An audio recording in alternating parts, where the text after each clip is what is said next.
Hey everyone, how's everyone doing this morning, afternoon? Hello. Did anyone go to Rave last night looking tired? Nope? Okay. How many of you guys do use Pinterest? Anyone? Yeah, creativity? Okay, couple. What about Etsy? Very few? Oh, we gotta improve this. Hey everyone, I'm Jules. I'm one of the founders of Enzo Collective. We're building a social commerce app where we allow users to get paid from the brands they love. Do you have the clicker? Yeah. So we're going to start a little bit with the team. We're two female founders. I come from fashion, then I went into VC. I was in charge of a 50 million euro fund, raised that during COVID, which was insane. And then my co-founder has been in the fashion industry for the last 20 years, so knows everything ins and out of what the commerce experience is like. And then including we have two senior engineers, iOS engineers, and we have our app out as well. So going back to the same main problem we're seeing every day is social commerce is broken. Does anyone use social media relevantly? Lens, Farcaster? Okay, cool. Well, at least we have a couple. So if you look at it on the consumer side, it's huge fragmented experiences, and there's no actual way to track those attributions on or anywhere, right? On Pinterest, you have a link. From that link, it goes to wherever that person clicks on. But there is no opportunity to track that creator attribution. Also, we're always constantly thinking about how we're onboarding new users into the space, and I have a huge thesis on that the next generation is going to be a lot on social. Also on the brand side, there's authenticity, distrust in influencers, and there's also a lack in performance and ROI. So constantly we're living in this social economy where 84% of these consumers don't like this traditional advertising, and 80% want this curated experience and quick dopamine hit. So if any of you have kids or any young ones around, they're always on their phone, always on TikTok, always trying to find the next best recommendation and monetize from that. So we're Enzo. We're a new way to shop and discover through these engaged communities. We're a collective of your 100 true fans, from brands, designers to tastemakers, and we're building this opportunity through a social app to basically solve where crypto rails has this huge opportunity for a more peer-to-peer ecosystem and allowing for no intermediary. So essentially, we're taking out the marketing agency. The Enzo app is currently in a private beta.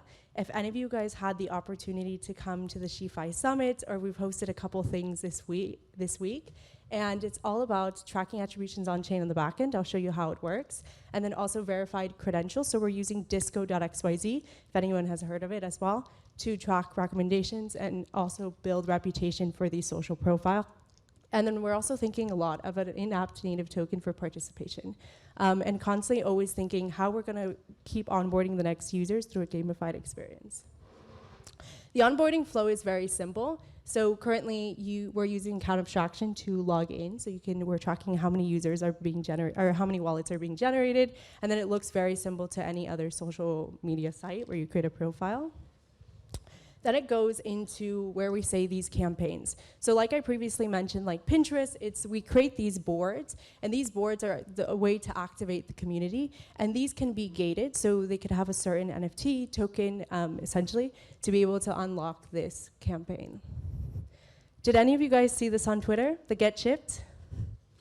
Where is the NFC chip, and basically you scan it and you get access? So we built out this activation as a use case on what we're trying to build, because we see it's very important that we go to all these conferences and we're constantly meeting all these people, but we're not actually building any type of social graph.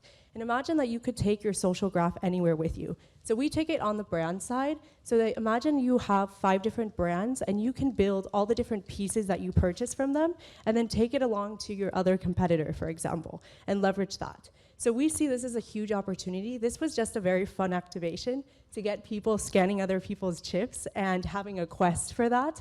But basically, you scan the NFC chip, you claimed a Disco credential, and it unlocked a new board. And through that board, you could actually post images, and then you could see how many credentials based off everyone else who's participating. We onboarded 150 people in one day. That was amazing. This is a little bit on the brand side of how we're going to track and gate certain things. So these are brands going to be able to activate and set up campaigns for their users. So again, we're trying to find that 100 true fans, and this is how we're going to do it through this engagement dashboard. Overall, we're building an application, but on the back end, we're using attestations to understand how to track these attributions. We think it's incredibly important to be able to track this and then to be able to understand what does this user really like, how can we provide the best recommendations for them, and then also do it in a very transparent way and build trust within the user and the brand. I can send this to you also. Just going back, we built our first MVP for ETH Denver, and then we see a huge opportunity in working, obviously, with Gnosis to integrate payments as we want to onboard more like stores, for example, and bring them in and build this social platform engaging with these brands.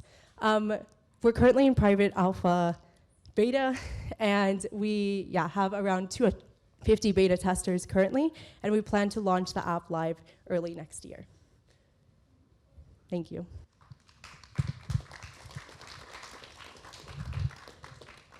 Thank you so much, Jules. I really enjoyed the pitch. Do the judges have any feedback on the pitch that they want to share? Yeah, I was just hoping you could unpack a bit more around like the in-app shopping experience that exists there. So yeah, could you go into that a bit more? So let's take it from like, have any of you guys used like TikTok Shop, for example? Okay, so we want to almost mimic that in an opportunity, but we don't want to be the gatekeepers in any fronts. So we want to allow that user to be able to post anything that they want, to be able to track those things and set up, like, for example, if you want to do a campaign to your top 100 fans and you want to give them a discount or loyalty points, we're going to allow to do that on chain and be able to distribute that through these campaigns, what I previously mentioned with the dashboard. Okay, cool. So would you say that like that is sort of the end view or like the goal of the product? I feel like there are a couple of different views that are together, right? Like one is around finding a way to translate sort of offline communities and sort of engagements into this like social graph, and then another is a sort of like marketplace, or I guess like commerce experience? Yeah, it's just, we see a common problem right now that where do you actually find recommendations, like unique recommendations based off your previous purchase histories? How do you do that? Right now you're looking a lot through Instagram, but you have to do a deep dive through Instagram, or you're doing TikTok and you're looking whatever TikTok's algorithm has been teaching you on what you like, but it's not really exactly what you like. And if you've ever thought, okay, what am I gonna get my daughter, my wife for Christmas this year? Imagine they had a digital closet and they could actually save all those different things or upload certain things from other people that they find. And then from that gets like a split based off like posting about it and recommending that. Cool, okay, thank you. You sure? Okay, thank you so much. And next up, we have Jeremy from 0xKYC.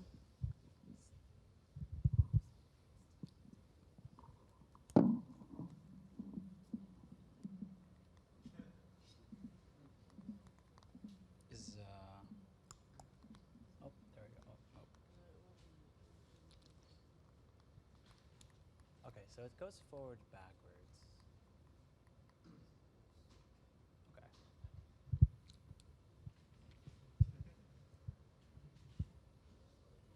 Okay. If that doesn't work, we can always, just elevator pitch it. Yeah. Got good acoustics. Huh? Karaoke? Yeah. There we go.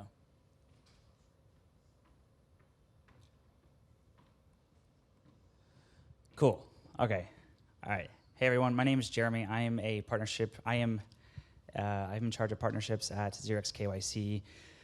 So in part, Sunscreen is a product that came out of 0xKYC where we build permissionless identity solutions. So Sunscreen, it's a private, decentralized, accurate use of on-chain verification. And we're also provisional patent pending, which we got last week. So we essentially solve the civil resistance problem for account abstraction wallets. So going back to the civil resistance, I'll give you the problem in a use case, in a simple use case, in a user experience. So imagine that you set up or you want to use a service, right? You're going to open up an AA wallet. You're going to use the service, and then eventually you're going to run out of the free trial for gas fees. So what people are doing is they're going in and they're creating multiple accounts. And so what problem this creates is where you have one user creating multiple accounts, extracting value from the system, and it just becomes cyclical. And so what we do at 0xKYC is we help provide one wallet, one user, one account, only extracting a representational amount of value from the system. And with account abstraction, we're seeing that a lot of these wallets aren't doing this, and we're looking at perpetuity in the future, where it creates this system where you need some type of verification of who's using your accounts. So, and they're also not very decentralized or private at the moment. So come in with the hero of the day. We are client-side biometrics verification with zero-knowledge storage. So the way that this works is we have a flow, and you go through it where you go into the client front end, and we have a video that you take, and it generates a 3D biometric vector of your face. And then from there, we put that into a ZK proof in a soulbound token. And essentially, this takes less than 1 minute, and we're also working with some other use cases. So for example, we have Insert Stonks, which is a gaming studio, and they use us for their play-to-earn payouts, so that it's the same civil resistance issue where one person's creating multiple accounts. So the way that we have this business model set up right now is where we can either price it per check, or we can have a subscription-based model. For example, like right now, this solution, Sunscreen, has a Discord bot integration. So this would just be a service subscription with essentially no overhead because it's just running, and it's wallet-free, so a Discord wallet-free solution. And at the moment, we're charging 30 cents per check, and as the market gets bigger, the revenue per check is only going to increase, and the cost per check will only be decreasing. So this is an elusive slide because at the moment, no account, well, for Sunscreen specifically, there's no other account abstraction wallets doing this. And in the biometrics sphere, you have WorldCoin, but this is really impractical because of the physical org where people have to go in person, and it doesn't scale well. And we have a really big vision for account abstraction wallets for Sunscreen and for proof of uniqueness in this space. And we also have a lot of other aspirations, partnering with Gitcoin, CyberConnect, Zilli, among others. Here's a little bit more about our team. So Adam, our CEO, he helped build one of the first mobile onboarding solutions in Belgium. Big background in banking, regulation, KYC. Among others, we have various years in blockchain. Our CTO was a blockchain engineer at SoftServe. We also have a lot of other accomplishments. We've won hackathons. We have tons of momentum at the moment. Currently, in terms of funding, we're looking to fund $800K to help build out this solution, help it become more decentralized and private. And we've already currently raised $200K in previous rounds.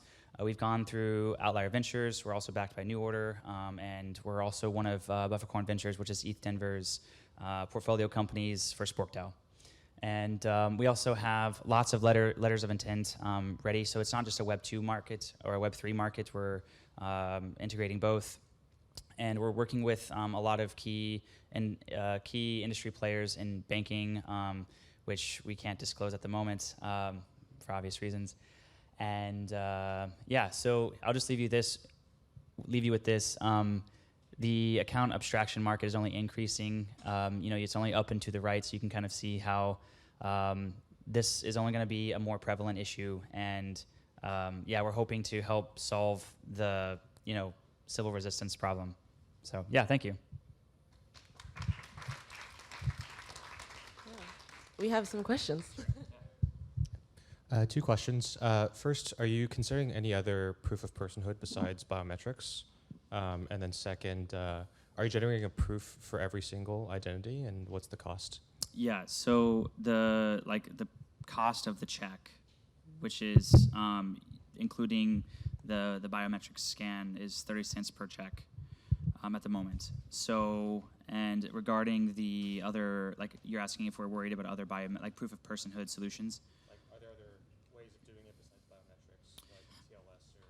Yes. So like, so there's a few different ways to solve the civil resistance. Like you can do behavioral analysis, multi-factor like matrix analysis, forensics, biometrics, or you can just simply delegate that to some other gatekeeper, either social reputation, which is like what a lot of account abstraction walls are doing, and you can actually integrate that into our use case in the system, where if you wanted to do an attestation, for example, we could integrate something like a social reputation system plus like a biometric,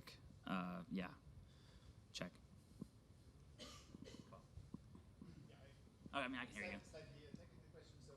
So the proof is done client side or server side? So at the moment, so what we're wanting to get funding for is to build out where the proof will be done on the client side. Yeah. So yeah, the 3D vector is going to be stored locally. So that's why it's completely privacy preserving, because none of that information is going to leave the phone after we generate it. Yeah. So that's still not yet developed, right? We have some other solutions where we're integrating the proof. That's like we generate the proof, and that's stored on chain. However, that won't be necessary with a solution like this. Yeah. Yeah, that was what I was going to ask about. Would it be possible to check this proof on chain, like from another smart contract, for example, if you was to build a DAO and you wanted to do like one person, one vote, like, could you use a solution like this? Yeah, so the on-chain was something that we've considered, although like it's not actually being used. Like a lot of what we're seeing is with our clients is that like just something in your wallet, which is I guess on-chain, it's in your like a soulbound token is good enough. And other than that, we're creating like a network where it's all where we share KYC solutions across the board with Web3 with just like network integrations. So, I mean, yeah, I guess it depends on like how we want to integrate it. But at the moment, like the on-chain is something that is a little still nascent, like the demand side, I mean. Okay, cool. Thank you so much, and I think you Great. handled those questions really, really well. We'll be moving on to our next pitch of the day, which is Jess from Register One.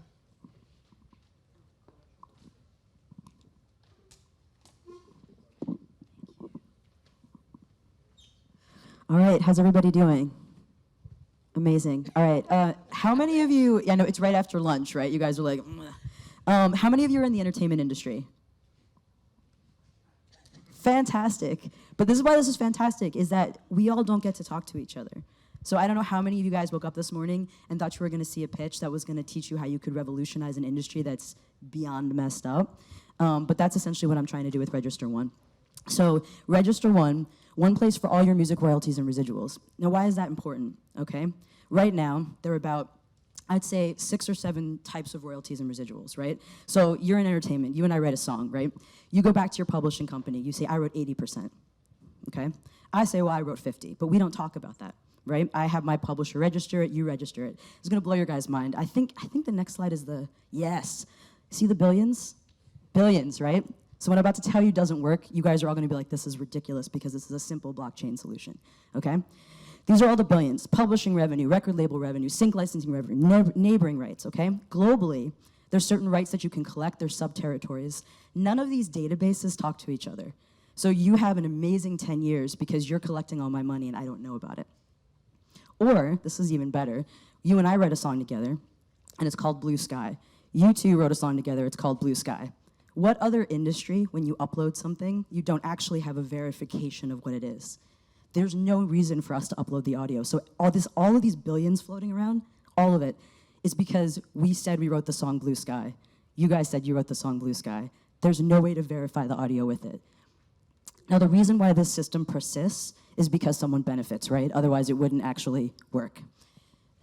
The majors love this system because chances are you're signed to Universal Records, I'm signed to my Uncle Barry's company, right? Universal Records knows to register your sides of things. They know to collect it, right? They just don't put my name on the cue sheets. Why don't they do that? They're busy, they don't collect my money. Where does that money go? Anybody? People keep it, that happens. Or it's redistributed based on market share. So what does that mean? It means that your major label has convinced the US government, in our case, say if we do this in the US, that that's probably their money that's not collected. And that's actually not the case. 90% of those funds belong to people that don't know. My baby brother's an amazing songwriter, zero representation. He uploads his music all the time. Say he has a hit in Europe. How does he know about it? How does he collect those 7 income streams? He might register for one, but doesn't register for all of it. So what we're doing with Register One is we're creating a really simple way to solve this problem. You only ever have to register in one place.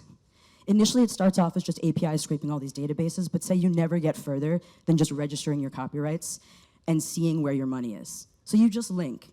And what we want to do is we want to hold all of these institutions and organizations globally accountable by creating the first global public record on chain of all of these rights. Initially, actually, when I talked to Chantal about Gnosis a couple years ago when I was first putting this all together, we love the idea and the concept of how to use a multi-sig, because part of it is how do we agree? If he says he wrote 80 and I say I wrote 50, how do we bake into this some sort of consensus protocol? So how does this work? Super simple. Top, you register, you link everything, right? Now you can decide to have us collect. We don't have to collect. Maybe as far as you get as an individual is you link everything and we show you where your copyrights are airing. Or we end up collecting for you. We help you track your money, you get paid. Now at the bottom you'll see all these different rights. So where I am at the moment, and then I put it like this is a step up, would be our second phase, AI copyright tracking, because no one's doing this, right? Blue Sky and Blue Sky are 2 different songs. But as far as whoever pays you is concerned, it just has to say the words Blue Sky, which again, do you guys know that this is how this works? Billions of dollars, no audio attached. Wild.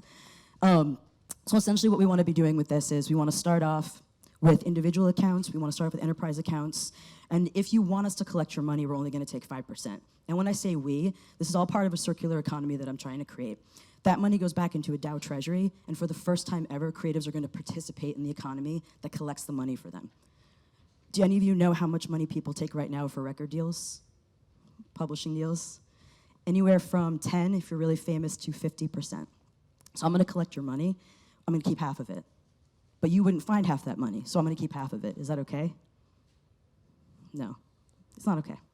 All right, so key features: free on-chain user accounts, revenue and AI copyright tracking, public blockchain ledger legislation. This is how we're going to start to hold people accountable for where these registrations are. Gamification, incentive rewards, register to earn.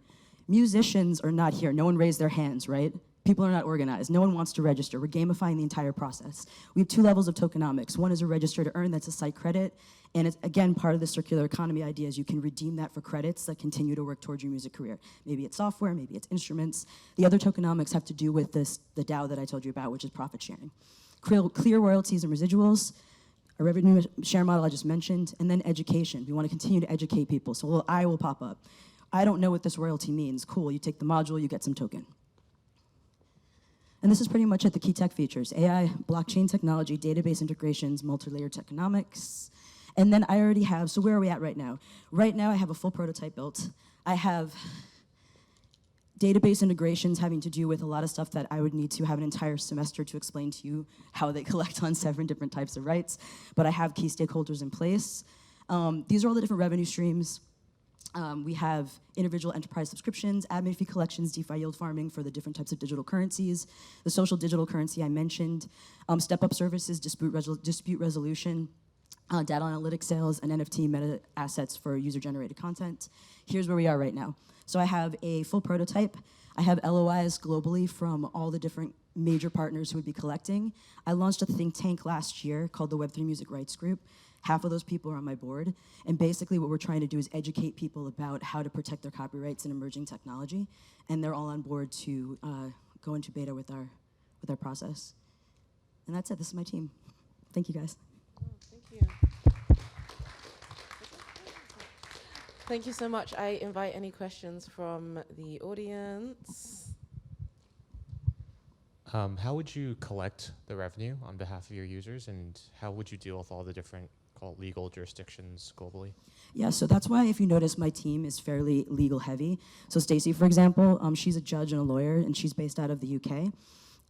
Brian's actually head of legal as well, and then Deborah is known as the queen of sample clearance. She's able to clear licenses for like hip hop artists, which is one of the most complicated things to do. I went heavy on the legal side because there is a lot of paperwork, but most of these people are already collecting things globally. As far as how the royalties, it's really easy to collect royalties on behalf of someone else. So I've had my own agency for 15 years. You just need a letter of intent. The money flows to you. You collect it.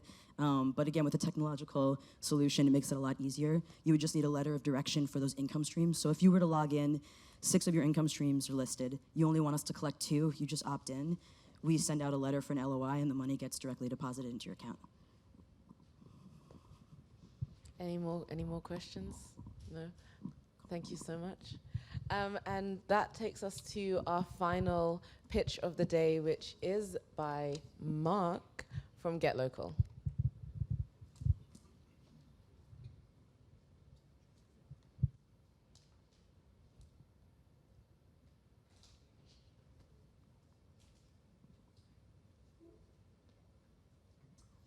Okay. Hello, everybody. I don't want to start on a sad note, but we are lonely. This is a problem I'm sure you're probably all aware of. We crave connection. 40% of young adults feel lonely some of the time or all the time. And what's the best way to connect? Well, actually, it's giving back to the local community. This is backed up by science. So science tells us that giving back to our local communities makes us healthier, happier, and it even makes us live longer. So no wonder we want to get involved. And we see this most with the youngest generation. This is up from 70% in my generation. And brands have noticed, right? So Nike have launched a new chain of retail stores called Nike Unite, which is specifically focused around supporting local community initiatives. And this is actually part of there's a term for this, it's called cause marketing. So how do local initiatives take advantage of all of this increased demand on both the user side and the brand side? Well, that's what we're building. So Get Local is building a real-world engagement network connecting local communities with their members and partners. So what does that mean? Let's get very specific. My co-founder and I are based in Portugal. Rewilding Portugal is an initiative in the north. They have 4 parks. They're obviously focused on conservation and creating circular economies around Portuguese nature. This is Kathleen at the bottom. She's my co-founder. She's last week went to demonstrate Get Local to them, and they signed up as a pilot partner with us. So why did they love what we're offering so much? Well, it's very simple. Engaging members is difficult. So right now, it's actually very difficult for any of us to go and volunteer, spend some time with Rewilding Portugal. And the reason is it's complicated. It's complicated for them to coordinate people coming and going. It's expensive. Actually, a lot of these initiatives require application processes and interviews just for me to go and help them. They can't track who's contributing. They find it very difficult to do that, and they can't incentivize contributions. Right now, they run, they have a relatively small social media following, and they run photo competitions. Someone then has to click through kind of social media posts. This is the best they can do right now. And finally, they can't really interact with local brands. They try. They manually go out and strike deals. They have one with the local vineyard, but it's a very long and difficult process to do this. And they're very limited in what they can offer these brands. They say, we can put your name on our page 3 of our printed newsletter. So this is what we're solving. So with Get Local, Rewilding can now engage a new generation of contributors with easy-to-consume, bite-sized quests, such as explore the Rewilding area Valley Carapito. So communities sign up to the platform, they post quests, users unlock badges by completing quests, so you'll notice all of these nice Web3 concepts that we're bringing in here. And these badges then unlock things like a gift voucher, for example. I can spend 1 night at the Rewilding Park. Or they can unlock more advanced quests. So we can start to send, we have this concept of locked quests. So we can start to send users on a more engaging journey. So all of this transforms Rewilding from a passive community into an active, incentivized network. So we've unlocked that, but that's just the start. Because what we really want to do here is revolutionize a business model. We want to create a sustainable business model here. What we've built is a friendly user application for you and me to engage with our local communities. Great. But what we've actually built under the surface is a decentralized network of verifiable engagement data, which we can use to set up more direct brand community connections.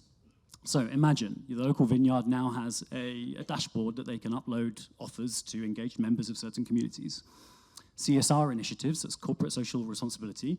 This happens all the time already. So in our demonstration case here, we have Volkswagen want to sponsor a van for a local community. Okay, now they can do it in a much more visible way, in an engaged way with the local community. They can co-fund, for example. Or as simple as me, Mark, wants to buy a local supporter badge for my local community.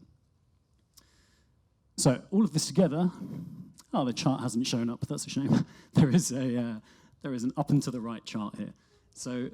So cause marketing, we're being very, very specific here in our TAM. Cause marketing is still relatively small in Europe. This is directly tying the purchase of a product to a local cause. It's €1 billion. But it's risen from basically nothing in the last 20 years. On average, 9% growth. In the last, I think, 4 years, it's grown at 16% a year. So this is a huge and growing trend. And then adjacent spend is where it gets really interesting, because cause-related marketing, this is local sponsorships, even after you remove sports. And if you strip down all of the corporate social responsibility, which is quite a lot, if you strip it down to just cash contributions, all of that is another 13 billion. Domestic donations, excluding medical, is another 14 billion. The entire global NGO revenue is 300 billion euros. Blackbird raised 24 million last month from Andreessen Horowitz to turn restaurants into communities. We think we can do the same for local initiatives. And obviously, all of this is possible because of Web3. So not only do NGOs love us because we can genuinely say we're a community-owned open source platform, which obviously no one else has been able to say before, we can permissionlessly scale, and we have this verifiable data that is enabled. We're using Ethereum attestation service is essentially our backend. The front end is we're currently using Privy, so it's a Web2 social login. The user has no concept of crypto, account abstraction, zero knowledge where we need it to keep the costs and the complexity away from the users. We're currently, so we're roughly midway through building the product, but what we're doing at the same time is we have a Lisbon sandbox. We're based in Lisbon. We have 50 plus users engaged in our Telegram group. We have a handful of initiatives. We have brand partners already lined up. So we're doing this essentially offline to make sure that we're building the right thing. And we plan to scale using our own platform. So we want Get Local to be an incentivized network on our own platform. This is the team. So I'm a 3-time founder. In a previous life, I built a $10 million revenue Web2 business. It's profitable now. And my co-founder is a deep DAO scaling and ecosystem person. So I want you to just imagine a world where some of that 300 billion euros is not only more efficiently used, but more efficiently used with a Web3 ethos, where all of this circles back to the participants in the network. That's Get Local. Thank you very much.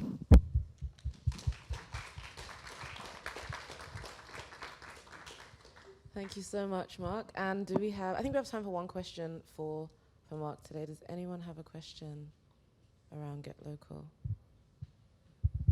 Yeah, okay, so how do I put it? It's like the business is predicated on the idea that there is untapped demand for people to have community engagement and these sorts of experiences, right? Like, I guess you've grounded that in some medical sort of insights around like that as a path to happiness, but do you have any other like proxies that indicate that there is a lot of like untapped demand or any like precedents that you could sort of like point to? Yeah, I mean, there are tons of numbers out there, honestly. I'm not quite sure off the top of my head. For me, where it gets tangible is just building our real world offline community. So this all kind of came through very personal experience. I very personally want to do this. I want to get involved. I don't know how. I want to do it in a flexible basis. I want to be able to drop in here for an hour and give some support. In future, we have a future vision where it's also more skills based. So maybe I can mentor someone in coding or whatever it is, right? I think, and we've seen that in the Telegram group that we launched. It was within 2 weeks we had 50 people and referring people, and NGOs as well are referring other NGOs. There is data which I can't give you off the top of my head, but it's a personal experience as well. Cool, great, thank you. Okay, and to round up our pitching competition, I would just like to say, I'd like to commend you guys. I think we've had 4 very high quality pitches today that are very different. We've had fashion, we've had music, we've had community engagement, we've had proof of uniqueness. And it really goes to show how far blockchain technology can go. But it's also not easy to pitch in front of a room full of strangers. So can we get a round of applause for our founders today?